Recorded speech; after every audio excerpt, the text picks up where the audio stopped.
Hello everyone, welcome to AD talks. दोस्तों, आज हम एक ऐसे टॉपिक पे डिस्कस करने वाले हैं जो आपकी लाइफ से डायरेक्टली या इनडायरेक्टली जुड़ा हुआ है। आपने कभी ऐसा किया है क्या आपने सोशल मीडिया पे, फेसबुक पे, यूट्यूब पे या फिर इंस्टाग्राम वगैरह पे आपने किसी पर्सन को देखा है जो किसी ड्रेस का या किसी मोबाइल फोन का रिव्यू करता है। वो आपके बारे में उसके बहुत पॉजिटिव व्यू देता है और उसका वीडियो देखने के बाद आप ये डिसाइड कर लेते हो कि मुझे यही फोन खरीदना है, यही गाड़ी लेनी है या फिर मुझे इसी पर्टिकुलर ब्रांड के कपड़े लेने हैं। अगर आपने ऐसा किया है, इसका मतलब आपको इन्फ्लुएंस किया गया है उस सोशल मीडिया के इन्फ्लुएंसर के द्वारा। कभी कभी नेगेटिव भी हो सकता है, कभी कभी कोई इन्फ्लुएंसर ऐसा हो सकता है जो आपको किसी प्रोडक्ट के नेगेटिव रिव्यू देता है। आपने हो सकता है पहले उसको खरीदने का डिसीजन बनाया हो, लेकिन उसकी वीडियो देखने के बाद आपको लगता है नहीं नहीं नहीं, ये चीज तो बेकार है, तो इसको मैं नहीं खरीदूंगा। आपने अपना डिसीजन किसी पॉजिटिव इन्फ्लुएंस या किसी नेगेटिव इन्फ्लुएंस की वजह से वो डिसाइड किया है। तो आज हम इसी टॉपिक पे बात करने वाले हैं कि किस तरह से जो डिजिटल इन्फ्लुएंसर्स होते हैं वो इंपैक्ट करते हैं हमें। उसके थोड़ा नेगेटिव एस्पेक्ट के बारे में ज्यादा बात करेंगे, क्योंकि द हिंदू के अंदर ये जो आर्टिकल आया है, power and the pitfall of digital influence, तो इसके बारे में हम लोग चर्चा करने वाले हैं। कुछ रीसेंट केसेस के बारे में बात करेंगे जो अभी चल रहे हैं, बेसिकली कोर्ट के अंदर हैं। हमारा कानून इसके बारे में क्या कहता है, और इससे कुछ एग्जांपल्स भी हम लोग देखेंगे कि जिसमें इसका यूज होता है। तो बात करते हैं भैया, मैटर क्या है। देखिए, मैटर तो ऐसे आपको पता ही है क्या है भाई। ये जो सोशल मीडिया इन्फ्लुएंसर्स है वो हमारी डिसीजन मेकिंग को इंपैक्ट करते हैं। अभी हम लोग कोई भी डिसीजन लेते हैं ना, तो हमारा इंडिपेंडेंट डिसीजन नहीं है, वो कहीं ना कहीं से इन्फ्लुएंस्ड है। किसी सेलिब्रिटी से होगा, किसी सोशल मीडिया इन्फ्लुएंसर से होगा जिसको हम लोग फॉलो करते हैं। कोई यूट्यूब की वीडियो आपके सामने रैंडमली आ गई होगी जिस पे आपने किसी प्रोडक्ट के बारे में कुछ देखा होगा या सुना होगा, उससे आप इन्फ्लुएंस हो गए होंगे। बेसिकली मैटर यही है। Influencers shape public opinion by reviewing products, promoting the brands. अच्छा, आपने एक चीज और नोटिस की होगी, कुछ साल पहले तक ये जो इन्फ्लुएंसर्स होते थे ना, वो प्रोडक्ट्स के साथ डील करते थे और उनका पॉजिटिव रिव्यू आपको देते थे। वो आपको एनकरेज करते थे कि इस प्रोडक्ट को खरीदिए क्योंकि मेरी ब्रांड कोलैबोरेशन इस प्रोडक्ट के साथ है। लेकिन पिछले कुछ टाइम से एक और ट्रेंड चल रहा है, इसे हम लोग कह रहे हैं भैया डी इन्फ्लुएंसिंग। ये बेसिकली किसी प्रोडक्ट की नेगेटिव मार्केटिंग करते हैं और आपको ये कहते हैं कि प्लीज इस प्रोडक्ट को मत खरीदें। नेगेटिव मार्केटिंग चल रही है। जैसे कोई आपने ब्यूटी प्रोडक्ट अगर आप देखते होंगे तो वहां पे लिखा होता है, don't by this skin care brand, it ruined my skin. तो ये किसी प्रोडक्ट के बारे में बात करते हैं और ये बताते हैं कि भैया ये प्रोडक्ट अप्लाई करने के बाद मेरी स्किन बिल्कुल खराब हो गई। जैसे मैं आपको अपना बताता हूं, मुझे गाड़ी खरीदनी थी, ठीक है, मेरा बजट जो है वो 10 लाख के आसपास था। मैंने पूरा मन बना लिया था कि मैं ये गाड़ी खरीदूंगा। लेकिन फिर मेरे सामने एक यूट्यूब वीडियो आया जिसके अंदर यह बताया गया कि ये वीडियो देखने से पहले इस गाड़ी को मत खरीदें। तो जब मैंने उस वीडियो को देखा, 50 से ज्यादा कमियां उस प्रोडक्ट के अंदर उन्होंने निकाल रखी थी गाड़ी में। अब क्योंकि मैंने एक वीडियो वो देख लिया, उसके बाद मेरी सजेशन में और भी इसी तरह की वीडियो आने लगी। उस गाड़ी के मेरे सामने नेगेटिव ही नेगेटिव रिव्यू आने लगे, तो मुझे डिस्करेज किया गया और मैंने वो गाड़ी नहीं खरीदी। एक्चुअली में मतलब सारी चीजें पता होते हुए भी मैं इतने इन्फ्लुएंस हो गया, उस गाड़ी को लेने का मेरा मन बिल्कुल भी नहीं किया। ये दोस्तों इसको डी इन्फ्लुएंसिंग बोलते हैं। आज के लिए काफी पॉपुलर हो रहा है। हालांकि ये चीज उतनी बुरी नहीं है। इन्फ्लुएंसर जो है आपको किसी पर्टिकुलर प्रोडक्ट को खरीदने से डिस्करेज करते हैं। इससे क्या होता है, इससे आपकी कंजप्शन कम होती है। तो कुछ साल पहले इन्फ्लुएंसर्स क्या करते थे, कंजप्शन बढ़ाने पे फोकस करते थे। अब क्या करते हैं, वो कह रहे भैया कंजप्शन कम करिए। अच्छी बात है, देखा जाए तो कंज्यूमर को कहते हैं भैया सामान मत खरीदो, आपका पैसा बचेगा। देखा जाए तो अच्छी बात है, लेकिन ये उनका बिजनेस मॉडल है। जैसे किसी का बिजनेस हो सकता है किसी को प्रमोट करना, वैसे ही किसी और का बिजनेस हो सकता है किसी प्रोडक्ट को डी प्रमोट करना। और हो सकता है जो राइवल कंपनी है, जो किसी राइवल प्रोडक्ट को बनाती है, वो उनको पैसा दे रही हो, उनको तो अपना पैसा मिल रहा है ना। और इस चीज के लिए वो लोग क्या करते हैं, वो आपको क्लिक बेट थंबनेल देते हैं। जैसे यहां पे एक थंबनेल है, ये लिखा हुआ है, दिस क्योर्ड माई एंग्जाइटी। मतलब ये भाई इस वीडियो में एक ड्रिंक बता रहे हैं और ये कहते हैं कि उस ड्रिंक पीने से मेरी एंग्जाइटी दूर हो गई, मेरा डिप्रेशन दूर हो गया, मेरी जो मेंटल हेल्थ इश्यूज थे वो मेरे ठीक हो गए हैं।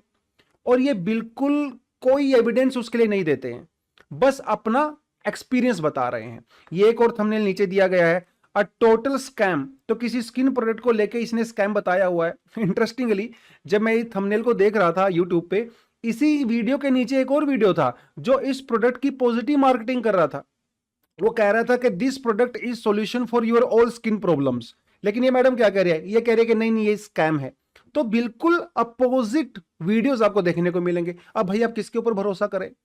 दिक्कत ये है कि ये जो इन्फ्लुएंसर्स होते हैं वो एक क्लिकबेट ऐसा थंबनेल बनाएंगे, उसका एक ऐसा जो है वो टाइटल देते हैं, आप उसको क्लिक करने पे मजबूर हो जाते हो, और उसके अंदर वो जो इंफॉर्मेशन दे रहे हैं वो हाफ ट्रूथ है, पार्शियल ट्रूथ है, पूरी सच्चाई आपको बताते नहीं है। दिक्कत सिर्फ यहीं पे हो रही है। ये जो लोग लैंग्वेज यूज करते हैं ना, बहुत एम्बिगुअस होती है, बहुत कंफ्यूजिंग लैंग्वेज यूज होती है, क्लियर कट भाषा में आपको बताते ही नहीं, चेरी पिकिंग करते हैं डेटा। जैसे मान लो कि ये प्रोडक्ट है, भाई देखिए सीधी सी बात है, दुनिया में कोई भी प्रोडक्ट जो है परफेक्ट नहीं होता, कुछ उसके नेगेटिव होंगे, कुछ उसके पॉजिटिव होंगे। ये लोग क्या करते हैं, अपने वीडियो के हिसाब से उसके नेगेटिव नेगेटिव पॉइंट जो सिलेक्ट कर लेते हैं, लेकिन पॉजिटिव पॉइंट बताते ही नहीं। 10 नेगेटिव चीजें बताएंगे, 2 पॉजिटिव चीजें बताएंगे, क्योंकि आप डिस्करेज करना चाहते हैं आपको, भाई उस प्रोडक्ट को मत खरीदिए। तो ये क्या करते हैं, उस डेटा को चेरी पिकिंग करते हैं, आपके इमोशंस को मैनिपुलेट करते हैं, क्योंकि नेगेटिव इमोशंस ज्यादा दूर तक ट्रैवल करता है और नेगेटिव इमोशंस ज्यादा इंपैक्ट करता है ऑडियंस को। समझ रहे इस बात को? तो अगर कोई आपको कहेगा कि यार सब कुछ सही चल रहा है, वो ज्यादा मजा नहीं देगा। अगर हम लोग बोलेंगे दुनिया बर्बाद हो रही है, कम्युनल राइट्स हो रहे हैं, ये बम गिरा दिया, एटम बम गिरा दिया, ये ज्यादा एंगेजमेंट देता है, नेगेटिव चीजें ज्यादा एंगेजमेंट देती हैं, क्योंकि इससे गुस्सा आता है, इससे आपके मन में डर आता है, आप डर जाते हो, तो आपको एंगेजमेंट ज्यादा मिलती है। तो ये समझ में नहीं आता कि ये जो इन्फ्लुएंसर्स हैं, जो चीजें बोल रहे हैं, वो ऑर्गेनिकली बोल रहे हैं, मन से बोल रहे हैं, सच्ची में बोल रहे हैं, या फिर ये पेड कंटेंट है, सिर्फ किसी ब्रांड के कहने पे आपसे उनसे ये बुलवाया जा रहा है और आप उस पर बिलीव करते हो क्योंकि आप उसके फॉलोअर्स हो।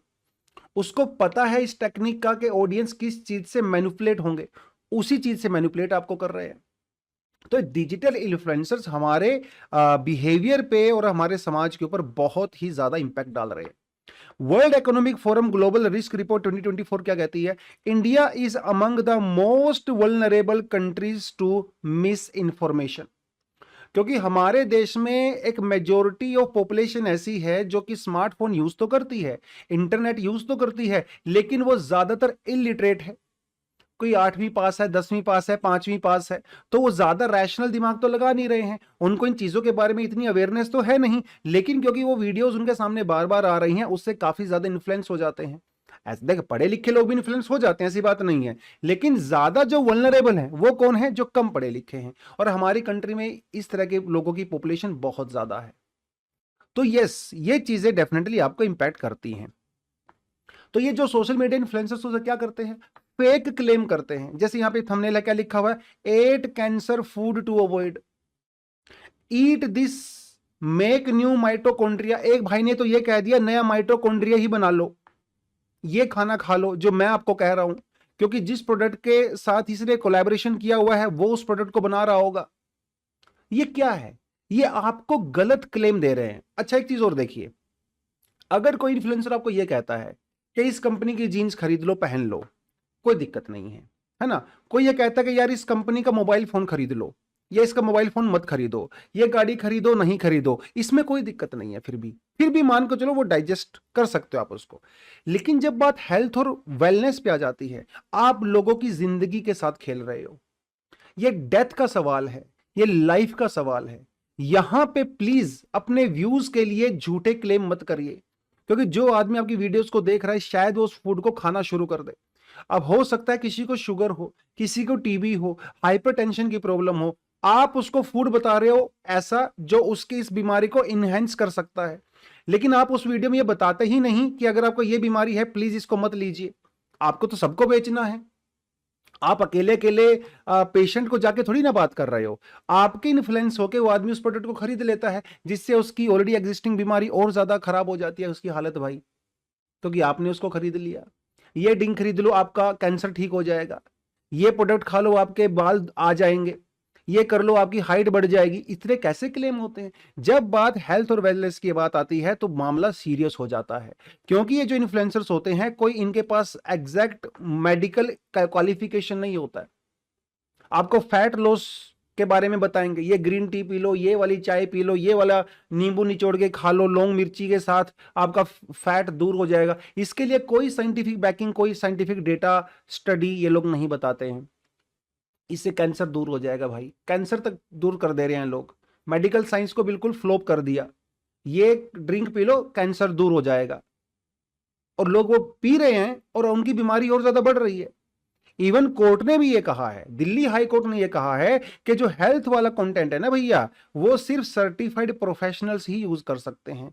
कोई डॉक्टर होंगे, कोई न्यूट्रिशनिस्ट होंगे, वो इसको जो है जाके डालें। रैंडमली कोई भी टॉम डिक हैरी, उसने कोई एक किताब पढ़ लिया, कोई रील देख लिया, कुछ कर लिया, आप उससे भाई आप एक्सपर्ट नहीं हो जाते हो 4 यूट्यूब की वीडियो देखने से उस सब्जेक्ट के अंदर। आपको लग सकता है आपको वो सब्जेक्ट आता है, लेकिन जिस आदमी ने उसके बारे में पढ़ाई किया उसको 10 साल लगे हैं एक्सपर्टीज बनने में, तो वो ज्यादा बेटर नॉलेज देगा। तो ये जो डिजिटल इन्फ्लुएंसर्स हैं, इसका इन्फ्लुएंस पूरी दुनिया में बढ़ रहा है, लेकिन डेफिनेटली इंडिया में इसका इन्फ्लुएंस थोड़ा आपको ज्यादा देखने को मिलेगा। तो इंडिया में डिजिटल जो टेक्नोलॉजी है, ये जो स्मार्टफोन टेक्नोलॉजी है, ये इन्फ्लुएंसर्स हैं, इनकी जो पेनिट्रेशन है बहुत ज्यादा बढ़ गई है। इंटरनेट इन इंडिया रिपोर्ट 2024 क्या कह रहा है? कह रहा है कि 886 मिलियन, समझ रहे हो, लगभग 90 करोड़ लोग, मतलब 88.6 करोड़, 88.6 करोड़ लोग इंडिया में भाई एक्टिव यूजर्स हैं। 140 करोड़ हमारी जनसंख्या है, और लगभग 90 करोड़ लोग जो है इस समय 2025 में एक्टिव इंटरनेट यूजर हैं। कितनी बड़ी बात है, कितना बड़ा नंबर है ये 90 करोड़। पूरे यूरोप की पॉपुलेशन, अमेरिका की पॉपुलेशन देखोगे तो इतना नहीं जुड़ेगा, और इनमें से भी वो पॉपुलेशन है जो उतनी ज्यादा अवेयर है नहीं। इन्फ्लुएंस तो बढ़ेगा ही। इनमें से अगर आप देखें, जो रूरल इंडिया के यूजर्स हैं वो 55% हैं, गांव में रहते हैं, जो उतने अवेयर नहीं है, इन्फ्लुएंस हो जाते हैं चीजों से। समझ रहे इस बात को? 57% जो अर्बन यूजर हैं वो कहते हैं कि भैया हम लोग रीजनल लैंग्वेज में जो है वो जो है डेटा कंज्यूम करना पसंद करते हैं। तो अगर आप रीजनल लैंग्वेज में बना रहे हो, अगर आप ऐसे पंजाबी में, मराठी में, तमिल में अगर इस तरह का डेटा बना रहे इन्फ्लुएंसर जो होते हैं, वो ज्यादा इन्फ्लुएंस कर रहे हैं लोगों को वहां पे, और वो इसी तरह के क्लेम कर रहे हैं बड़े बड़े झूठ मूठ के। उनको कोई ज्ञान नहीं है उस चीज का, लेकिन लगे हुए हैं, और आप भी लगे हुए हो उसको देख के इन्फ्लुएंस होने में। आगे दोस्तों को रील फॉरवर्ड कर देते हो कि ये देख लो, इससे ये होगा। सब हो रहा है ना ये सब कुछ। State of India digital economy report 2024 कहती है India is third globally in the digitalisation and 12th among the G20। तो कितना पेनिट्रेशन बढ़ गया हमारे यहाँ पे डिजिटल टेक्नोलॉजी का भाई। $350 बिलियन डिजिटल क्रिएटर्स जो इन्फ्लुएंसर्स होते हैं वो इंडिया में एनुअल कंज्यूमर स्पेंडिंग है हमारे यहाँ पे $350 बिलियन। पाकिस्तान की इकोनॉमी के बराबर तो हम यहां पे सिर्फ स्पेंड कर देते हैं एज अ कंज्यूमर, और वो भी डिजिटल मीडिया के थ्रू। समझ रहे कितना बड़ा टर्नओवर है ये?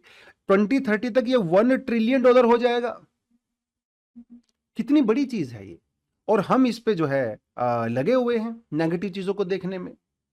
तो अब कुछ ऐसे केस हुए, कुछ ऐसे सीरियस केस हुए कि मामला कोर्ट में पहुंच गया, कुछ मामला कोर्ट में पहुंच गया। और देखिए, जब लोग वीडियो पे कंटेंट बनाते हैं, जैसे मान लो मैं ये कंटेंट बना रहा हूं और यहां पे मैं कुछ भी बोल दूंगा, तो क्या चलेगा वो? मैं कह रहा हूं कि नहीं नहीं साहब, ये तो मेरा फ्रीडम ऑफ एक्सप्रेशन है, मेरे में तो फ्रीडम ऑफ स्पीच है, मैं तो कुछ भी बोलूं, मैं तो डेमोक्रेसी में रहता हूं। तो ये जब इन्फ्लुएंसर्स इस तरह के झूठे क्लेम करते हैं, जब इनसे पूछा जाता है कि भाई बताइए आपके पीछे कोई साइंटिफिक एविडेंस है क्या, ये कहते हैं नहीं नहीं साइंटिफिक एविडेंस नहीं है, लेकिन मुझे ऐसा लगता है और ये मेरा फ्रीडम ऑफ स्पीच है, मैं कुछ भी बोल सकता हूं। आप जब हेल्थ के मामले में कुछ भी बोलोगे तो कोर्ट को आना पड़ेगा। कोर्ट कहता है कि भैया there should be balance between free speech and responsibility. Free speech के नाम पे कुछ भी मत बोलिए, एक जिम्मेदारी भी होती है। फंडामेंटल राइट के साथ साथ फंडामेंटल ड्यूटीज भी आती हैं, वो भी ध्यान रखिए प्लीज। आपका फंडामेंटल राइट है तो दूसरे लोगों का भी फंडामेंटल राइट है, आप उनकी भी रिस्पेक्ट करिए प्लीज। तो यस, आपके पास आर्टिकल 91 है जो फ्रीडम ऑफ स्पीच की बात करता है, लेकिन इस फ्रीडम ऑफ स्पीच का मतलब ये नहीं है कि आप मिस इन्फॉर्मेशन फैलाइए, आप हार्मफुल कंटेंट लोगों को दीजिए। ऐसा सुप्रीम कोर्ट ने कहा है कि free speech exclude miss information and harmful content. Supreme court ये कह रहा है। हमारा कंज्यूमर प्रोटेक्शन एक्ट 2019 ये कहता है कि जो इन्फ्लुएंसर्स हैं, अगर वो कोई मिसलीडिंग प्रमोशन करते हैं तो इसके लिए उनको अकाउंटेबल होना पड़ेगा भाई, आपको जवाब देना पड़ेगा। आपने ये बात बोली तो क्यों बोली, आपने ये प्रोडक्ट बेचा कुछ और बोल के, लेकिन प्रोडक्ट कुछ और निकला, आपको जवाब देना पड़ेगा। आप अगर किसी चीज के साथ एडवर्टीजमेंट करते हो, कोलैब करते हो, दर्शकों को बताना पड़ेगा कि ये एक पेड प्रमोशन है। पहले क्या होता था, लोग प्रोडक्ट पे प्रोडक्ट बेचे जा रहे हैं, लेकिन ऑडियंस को पता ही नहीं है कि ये आदमी जो है एडवर्टीजमेंट कर रहा है। अब जो सरकार ने बोला है तो वो लिखने लगे हैं नीचे अपनी वीडियो के, this is a sponsored video, ताकि जनता को पता तो चले कि ये इनसे पैसा इसने लिया हुआ है, इसलिए ये बातें बोल रहा है। पहले तो सब कुछ होता ही नहीं था। सबसे बड़ा आतंक कहां पे मचा, ये जो फाइनेंशियल इन्फ्लुएंसर्स होते हैं, कह रहे हैं कि भैया एक दिन में 1 करोड़ रुपया कमा लो, एक महीने में 1 करोड़ से 5 करोड़ रुपया बना लो, मतलब 21 दिन में पैसा डबल नहीं, 21 दिन में पैसा 10 गुना बना लो। लगे हुए हैं लोग, अपना कोर्स बेचने में लगे हुए हैं। 1 करोड़ का 3 करोड़ बना लो, लेकिन वो कोर्स कितने में बेच रहे हैं? 10 रुपए में। 10 रुपए में आओ, मेरा कोर्स ज्वाइन कर लो, मैं आपको एक ऐसी टेक्निक बताऊंगा कि आप 1 करोड़ का 4 करोड़ बना सकते हो एक हफ्ते में। ऐसे जो फाइनेंशियल इन्फ्लुएंसर्स हैं, सेबी ने कहा बेटा बहुत हो गया तुम्हारा, अब चलो हो गया अब तुम्हारा। कितने सारे लोगों का रजिस्टर कैंसिल किया गया, क्योंकि उन्होंने सेबी के साथ रजिस्टर्ड ही नहीं किया था, लेकिन लोगों को दुनिया भर का फाइनेंशियल ज्ञान बांट रहे हैं, लोगों को बता रहे हैं कौन सा शेयर खरीदो कौन सा मत खरीदो, ये बेनिफिट है, ये नहीं है, वो नहीं है, ये नहीं है। 10-10 रुपए लेके लोगों से 99 रुपीज में, 50 रुपए में कोर्स पे कोर्स बेचे जा रहे हैं, जबकि सेबी के साथ रजिस्टर्ड नहीं है, उनका कोई क्वालिफिकेशन नहीं है इस ट्रेडिंग के अंदर, सिर्फ लगे हुए हैं।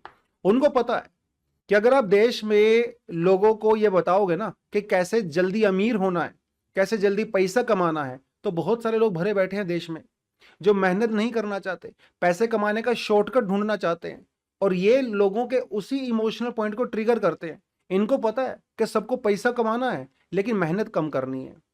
तो वो ये कह रहे हैं कि भाई जो 1 करोड़ रुपया आप 10 साल में कमाओगे, मैं आपको वो 1 करोड़ रुपया एक हफ्ते में बना के दे दूंगा। सेबी ने कहा कि हो गया। कई लोगों के ऊपर सेबी ने एक्चुअली फाइन भी लगाया। SEBI imposes strict guidelines on influencers, no live share prices, stock tip restrictions and more। लोगों से पैसे पे पैसा लिए जा रहे हैं, और जब असली में इन्वेस्टिगेशन हो तो ये पता चला कि ये जो इन्फ्लुएंसर्स हैं खुद ये हजारों लाखों रुपए के घाटे में हैं। इन्होंने आज तक 1 रुपया नहीं कमाया स्टॉक मार्केट से, लेकिन लोगों को कह रहे हैं 1 करोड़ का 4 करोड़ रुपया बना के दे देंगे। ये सब चल रहा है। तो इसका मतलब ये है कि हमारे यहाँ पे कोई लीगल फ्रेमवर्क नहीं है, ऐसा नहीं है। हालांकि लीगल फ्रेमवर्क हमारे यहाँ पे इन चीजों को लेके बहुत स्ट्रिक्ट नहीं है, लेकिन कुछ चीजें यहाँ पे एग्जिस्ट करती हैं। जैसे हमारा जो आईटी एक्ट है 2000, फिर हम लोगों ने जो है 2021 के अंदर कुछ जो है इंटरमीडिएरी जो है रूल्स भी बनाए हैं इन प्लेटफॉर्म्स के लिए, जो सोशल मीडिया प्लेटफॉर्म्स हैं। हमारे आईटी एक्ट के अंदर सेक्शन 66, 67 है, जो कहता है कि अगर हार्मफुल कंटेंट अगर आप अपलोड करते हो तो आपको पिनलाइज किया जा सकता है, आपके चैनल को बंद करवाया जा सकता है, वो पोस्ट आपसे हटवाई जा सकती है, इवन आपके खिलाफ केस भी हो सकता है। हमारा जो advertising standard council of India है, इसने भी कहा है, कुछ एथिकल कोड्स दिए हैं जो इन्फ्लुएंसर्स होते हैं इनके लिए, कि भाई अगर आप मार्केटिंग करोगे ना, मार्केटिंग करोगे तो बड़े ध्यान से करना प्लीज। जिसकी आप मार्केटिंग कर रहे हो, लोगों को बताओ कि हाँ ये एक पेड जो हम लोग चीज कर रहे हैं, उसके लिए आप एथिकल रिस्पॉन्सिबल भी हो। ऐसा नहीं है कि कल को मैं किसी सिगरेट कंपनी से पैसा लेके और मैं सिगरेट का एडवर्टीजमेंट करने लगूं और क्लास में वीडियो करते समय मैं सिगरेट पी रहा हूं और आपको बता रहा हूं कि ये सिगरेट की कंपनी है, ये इससे सिगरेट पियो, आपका सिलेक्शन 2025 में टॉप इंडिया रैंक 1 आ जाएगा ये सिगरेट पीने से। ऐसा मत करो। आपकी एक एथिकल रिस्पॉन्सिबिलिटी है, एक मोरल रिस्पॉन्सिबिलिटी है, और अगर किसी से पैसा लेके आप कंटेंट बना रहे हो तो लोगों को बताओ। हालांकि ये बाइंडिंग नहीं है, लेकिन इसका इतना सारा इंपैक्ट हुआ है, आजकल मोस्टली इन्फ्लुएंसर्स ये बताने लगे हैं, बताते भी नहीं है तो कम से लिखते तो हैं कि भैया पेड प्रमोशन कर रहे हैं। दिल्ली हाईकोर्ट ने क्या कहा, stopped an influencer from making unfounded health claim. एक भाई साहब आ रहे हैं, कह रहे कि सुबह सुबह गाय का मूत्र पियो, एक बार दोपहर में पियो खाना खाने से पहले, इससे आपके घर में धन की बारिश होगी, आपकी हाइट 5 इंच इंक्रीज हो जाएगी, आपको डिप्रेशन की बीमारी दूर हो जाएगी, आपका टीबी ठीक हो जाएगा, बस सुबह शाम जो है आधा आधा लीटर गोमूत्र पी लो। इसके लिए कोई साइंटिफिक एविडेंस नहीं है उसके पास कोई, लेकिन फिर भी हेल्थ क्लेम पे हेल्थ क्लेम किए जा रहे हैं। एक भाई साहब तो गोबर खा रहे हैं और कह रहे हैं कि गोबर खाने से मेरी सारी बीमारी दूर हो जाए। अरे भाई 21st सेंचुरी में जी रहे हो आप समाज को आगे लेके जा रहे हो, पीछे लेके जा रहे हो, समझ में नहीं आ रहा। लेकिन सिर्फ अपने व्यूज के लिए, सिर्फ अपने व्यूज के लिए जनता को पागल बना के खुद तो पैसा कमा रहे हैं, और जनता बेचारी इन्हीं चीजों में उलझ के बैठी हुई है। ये इन्फ्लुएंस होता है इन्फ्लुएंसर्स का, जो हमारे डिसीजंस को इंपैक्ट करता है।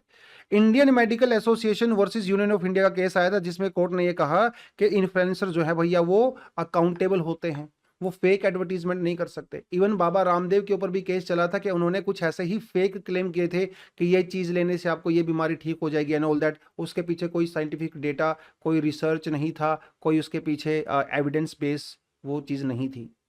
तो ये चीज जो है हमारे यहाँ पे हो रही है।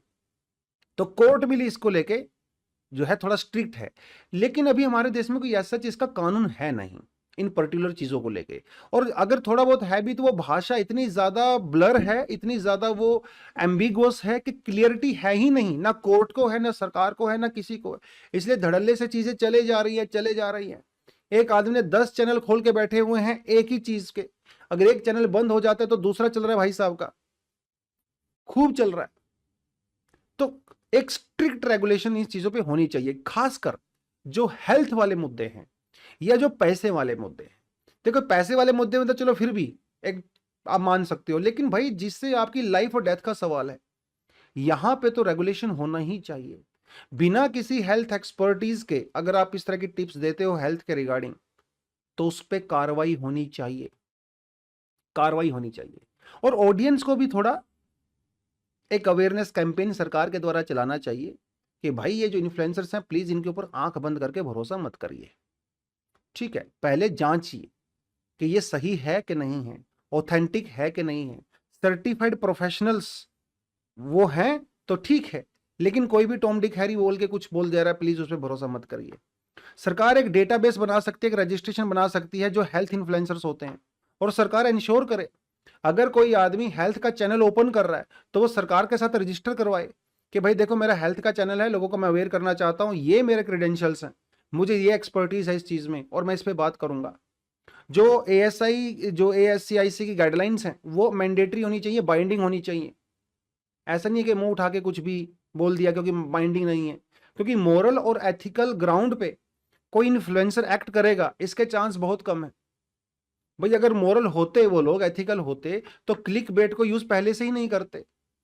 क्लिक बेट यूज करना अपने आप में ही एक अनएथिकल प्रैक्टिस है। देखिए एक होता है ऑडियंस के मन में क्यूरियोसिटी पैदा करना, उसके हिसाब से आप अपना थंबनेल या ऑडियो बना रहे हो, क्यूरियोसिटी। एक होता है क्लिक बेट जिसका उस कंटेंट से कोई लेना देना नहीं है, लेकिन फिर भी आपको वो चीजें बेची जा रही हैं। और अनफॉर्चुनेटली एजुकेशन फील्ड में भी ऐसा होता है। आपको टिप्स देते हैं प्रीलिम से 2 दिन पहले, एक रात पहले आपको टिप्स देते हैं कि ये टिप्स लिए बिना एग्जाम में गए तो आप फेल हो जाओगे। अब बच्चे को लगता है यार ये अगर ये नहीं लिया तो फेल हो जाऊंगा, 5 मिनट का वीडियो देख लेते हैं, क्या पता इसी से मेरा कुछ जुगाड़ हो जाए।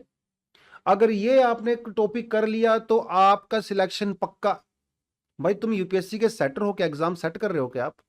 लेकिन ये सब क्लिकबेट चल रहा है। एक जगह पे तो लिखा हुआ है कि नीट का पेपर लीक हो गया, एक भाई ने नीट का पेपर लीक कर दिया और कहने लगा कि अगर इसमें से एग्जाम में क्वेश्चन नहीं आया तो मैं पढ़ाना छोड़ दूंगा। मजे की बात यह है कि उसके पढ़ाए हुए में से एक भी क्वेश्चन नहीं आया, और हिम्मत यह उसकी कि उसने अपॉलॉजी तक नहीं मांगा, अपॉलॉजी तक नहीं मांगा। टीचिंग छोड़ना तो दूर की बात है, अब तक तो पॉलिटिशियंस को सुना होगा ये सब करते हुए, अगर मैंने इस पार्टी में मैं चला गया तो मैं राजनीति छोड़ दूंगा, और 2 दिन के बाद उसी पार्टी में आ जाते हैं। कोई राजनीति नहीं छोड़ता, लेकिन ये हर जगह आपको देखने को मिल रहा है, झूठे के झूठे क्लेम किए जा रहे हैं। सरकार एआई बेस्ड कुछ ऐसा सिस्टम बनाया जा सकता है कि जिससे इनको मॉनिटर किया जा सके, ऑटोमेटिकली मॉनिटर किया जा सके। ये सब चीजें अगर हम लोग करते हैं गवर्नमेंट के लेवल पे भी और इंडिविजुअल लेवल पे भी, अगर हम थोड़ा सा अवेयर रहते हैं तो डेफिनेटली इन सारी चीजों से हम लोग बच सकते हैं। तो यस, एग्जाम रेलेवेंट टॉपिक है ये, क्योंकि ये हमारी लाइफ को इंपैक्ट करता है। और एग्जाम में आपसे ऐसे ही क्वेश्चन पूछे जाते हैं जो अप्लाइड होते हैं, जो लार्जर पॉपुलेशन को इंपैक्ट करते हैं। और आजकल तो सोशल मीडिया से पता नहीं क्या क्या हो रहा है, कितने सारे स्कैम्स हो रहे हैं, परेशान हैं लोग, यंग लोग, लड़के लड़कियां जो है कितना इन्फ्लुएंस होते हैं सोशल मीडिया से। कोई डिप्रेशन में जा रहा है, कोई एंग्जाइटी में जा रहा है, कोई पता नहीं छोटी उम्र में लोग स्टीरॉयड ले रहे हैं, ड्रग्स ले रहे हैं, सिर्फ इन्फ्लुएंस होके। उनको एक पर्टिकुलर टाइप की बॉडी चाहिए, पर्टिकुलर टाइप का लुक्स उनको चाहिए, उनको पैसे चाहिए, छोटी उम्र में पैसा कमाना नहीं है, क्योंकि सोशल मीडिया पे ये सब कुछ देखे जा रहे हैं। तो प्लीज पहली बात तो इंडिविजुअली इन चीजों से थोड़ा अवेयर रहें, अपना दिमाग जरूर लगाएं। आप ये चीज समझ के देखिए कि जो आदमी आपको ये बता रहा है इस तरह की झूठ मूठ की चीजें, ये उससे पैसा कमा रहा है, उसको आपकी केयर नहीं पड़ी है। केयर करने वाले बहुत ही कम लोग हैं सोशल मीडिया पे जो जेन्युइनली चाहते हैं कि आपका भला हो। उनकी पहचान करना आप सीखें, ये जरूरी है। एग्जाम रेलेवेंट क्वेश्चन यहां से आ सकता है। क्वेश्चन ये है, देखिए आप प्रैक्टिस कर सकते हो क्वेश्चन को। How does the growing power of digital influencers affect opinions, consumption patterns and social change, and what challenges do we face in regulating this influence ethically and effectively. ये question आप लिख सकते हो। इस क्वेश्चन का एक approach paper type का मैं आपको दे दूंगा, जिससे आप थोड़ा सा अंदाजा लगा सकते हो कि क्वेश्चन के अंदर हम लोग क्या क्या लिखेंगे। लेकिन वो आपको मैं कहाँ दूंगा, अपना जो टेलीग्राम चैनल है यहाँ पे मैं आपको डाल दूंगा, यूपीएससी विद सितेंद्र। और डिस्क्रिप्शन में भी आपका लिंक मिल जाएगा, टेलीग्राम पे जाके सर्च करोगे तो वहाँ पे भी आपको मिल जाएगा। ठीक है, तो आज की वीडियो में दोस्तों इतना ही था। अगर आपको वीडियो ठीक ठाक लगी है तो इसको लाइक ज़रूर करें, दूसरों के साथ भी शेयर करें ताकि उनके अंदर भी थोड़ी अवेयरनेस आए। एग्जाम की अगर आप करते हो, तैयारी करते हो तो चैनल को सब्सक्राइब जरूर करें। और हर रोज हम लोग वीडियो लेके आते हैं किसी ना किसी एक अच्छे एडिटोरियल पे। अगर आपको वो चाहिए तो डेफिनेटली आपको नोटिफिकेशन तो दबाना ही पड़ेगा, उस पर क्लिक कर दीजिए ज़रा। ये मैं इसलिए कह रहा हूं क्योंकि आपके काम की चीज है। मैं आपको इन्फ्लुएंस नहीं कर रहा हूं, कुछ बेच नहीं रहा हूं, नॉलेज आपको दे रहा हूं। ठीक लगे तो कर दो, ठीक नहीं लगे तो कोई बात नहीं। There are so many options. तो आज के लिए दोस्तों इतना ही है। Thank you very much, all the best, जय हिंद।